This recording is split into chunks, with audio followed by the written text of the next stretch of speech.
حضرت عمر رضی اللہ تعالیٰ عنہ کے دور خلافت میں 2 مسلمان کافروں کے ہاتھوں گرفتار ہو گئے۔ جب کافر لوگوں نے دیکھا تو انہوں نے بادشاہ کو مشورہ دیا کہ بجائے اس کے کہ آپ ان کو قتل کریں یا کوئی اور سزا دیں، آپ ان لوگوں کو اس طرح قائل کریں کہ یہ آپ کے دین کو اختیار کر لیں، کیونکہ ان کے چہروں سے ایسی بہادری ٹپکتی ہے کہ آپ کی فوج کے سپہ سالار بن سکتے ہیں۔ چنانچہ انہوں نے کوشش کی کہ ہم کسی طرح ان کو اپنی دین کی طرف مائل کر لیں۔ پہلے انہوں نے ان کو لالچ دی، لیکن جب دیکھا کہ دال نہیں گلتی تو پھر انہیں ڈرایا دھمکایا، حتیٰ کہ انہیں یہ کہا گیا کہ ہم تمہیں موت کی گھاٹ اتار دیں گے، بہتر یہ ہے کہ تم ہمارے دین کو قبول کر لو۔ لیکن ان کا جواب یہی تھا، تو جو کر سکتا ہے تو اپنا زور لگا لے، تو کیا کرے گا یہی ہوگا کہ تیرے اس تکلیف دینے سے ہمیں موت آ جائے گی۔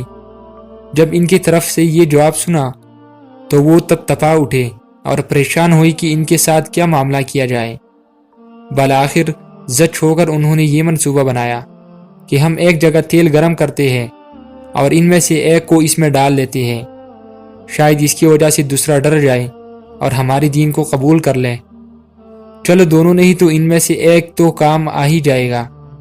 چنانچہ تیل گرم کیا گیا اور ان دونوں کو اس کے پاس بٹھا کر ڈرایا گیا کہ اگر تم ہماری بات کو قبول نہیں کرتے تو تمہیں اس تیل کے اندر ڈال دیا جائے گا۔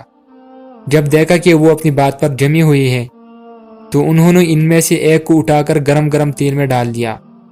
ذرا تصور کیجئے کہ جب تیل گرم ہو اور اس میں گوشت ڈالا جائے تو پھر کس طرح کباب بنتا ہے اور کیا نقشہ سامنے آتا ہے۔ ان میں سے جب ایک اس طرح کباب بن گیا تو لوگوں نے دوسرے کے چہرے کے تاثرات دیکھے۔ جب اسے دیکھا تو اس کی آنکھوں میں آنسو نظر آئے۔ وہ سمجھ گئی کہ یہ کچھ ڈر گئے ہیں۔ چنانچہ وہ کہنے لگی کہ ہم تو پہلے ہی کہتے تھے کہ اگر تم ہماری بات مان لو گے تو ہم تمہیں کچھ بھی نہیں کہیں گے۔ چلو پہلے کے ساتھ تو جو کچھ پیش آیا وہ تو ہو گیا، اب اگر تم ہماری بات مان لو تو ہم تمہیں تیل میں نہیں ڈالیں گے۔ اس پر انہوں نے بادشاہ کو جواب دیا کہ شاید تو سمجھتا ہے کہ میں اس بات سے ڈر رہا ہوں کہ جیسے تو نے اس کو تیل میں ڈالا ہے اسی طرح تو مجھے بھی تیل میں ڈالا دے گا۔